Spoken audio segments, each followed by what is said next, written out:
In my experience, it's really difficult to take a new shooter and tell them to have absolute precision and accuracy, especially when you're telling them shoot 1 round or shoot 2 rounds. You're basically trying to take a new shooter and teach them to be a precision marksman right from the beginning, and that's, in my experience, that's very unrealistic. And the best way to get somebody into shooting and make it fun for them is to start them out with something that's a little bit simpler. And one of the ways to do that is to start them out with combat marksmanship, and what that means is you're going to be doing more than 1 round, and probably more than 2. You probably want them to be doing like 3 or more. That's going to do a few things. Number one, it's going to teach them that they need to take control of the grip. They need to have control over the weapon. When you're teaching someone to be a precision marksman and you're trying to teach them all 7,000 fundamentals at once, they're going to be shotgunning that target because they're going to be worried about that one hit all the time. You can take an experienced shooter and put them on a long distance range and try to get them to shoot 1 round, and they can still screw up because there's a lot of mental and physical pressure to basically hold everything still and make that one shot and move this independently. It can be harder than a lot of people think. So when you're taking a new shooter, one of the things I like to do is get something like this. It's still relative to the C zone, still within good combat accuracy, I guess you could say, and move them a bit closer. I would say about 3 yards away, and get them to point the target, or point at the target, and obviously teach them about sights being aligned and stuff like that. But basically get them to shoot, 3-4 rounds, between 3 and 5 rounds, and just say, go ahead and shoot, bang, bang, bang. There's a few things here that you will notice if you take an absolutely new shooter. Number one, they're not going to forget to reset the trigger, and they're not going to be pulling their finger all the way off the trigger. I don't know of many people, except for ones that were taught to take 1 shot at a time and take your finger off, that they'll actually do that. When they're trying to shoot multiple shots, they're going to hold on to the gun after that first round. You might get a delay, but they're going to instantly learn that they have to hold on to the gun if they want to actually control it and get those sights back on.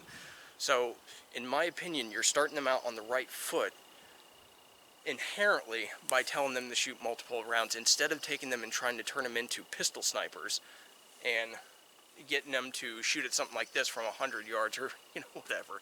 I mean, I know that they'll typically try to get you to aim for the A zone at the 3, the 5, or whatever, but give them something big, have them shoot multiple rounds so they understand a few things, the recoil, and also they get to dictate where the shot lands. They just got to do their job. It's the easiest way to teach somebody. But okay, so I'm about 3 to 5 yards away from the target right now, and I have having my fist up. My fist is almost the exact same size as the width of the target, and so that's a pretty good start to account for any kind of movement and jerking of the hand, or pulling the gun and getting the last minute grip, which I'm sure they might do on their first shot. But the important thing is, if you're watching them, make sure that they're not closing their eyes and stuff. Clear eye pro might be a good thing to start with, and just reminding them keep their eyes open and stuff like that. But basically it should look something like this. They aim at the target, and they can be kind of loose with how their sights are aligned. So basically just point at the target, and they don't even necessarily need to use the sights at this range with a target that big. Just get the gun pointed at the target, look at the target, and pull the trigger 3 to 5 times. So I did 4 there, and so let me go ahead and readjust here and zoom in. So as you can see, it's not bad at all as far as like the group is concerned, but I was just pointing at the target, and I had one little flinch, I guess you could say, but for the most part it was all in that center ring, and I was just looking at it, and of course I had 1 flyer basically right here, but who cares? I still hit the target at this range, and I didn't even have to use the sights. That's the same with a new shooter. They're going to hit the target no matter how much last minute grip they're getting, for the most part.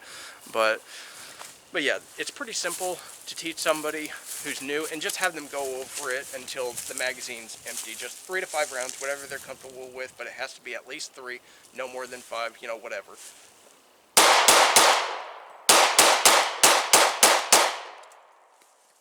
Okay, so now let's look at that. I didn't use the sights at all, and I saw that the rounds were jumping pretty much all over the place.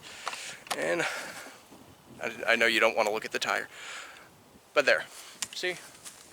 And it's actually a pretty good sized group. It's about the size of my hand. I'll just go up here.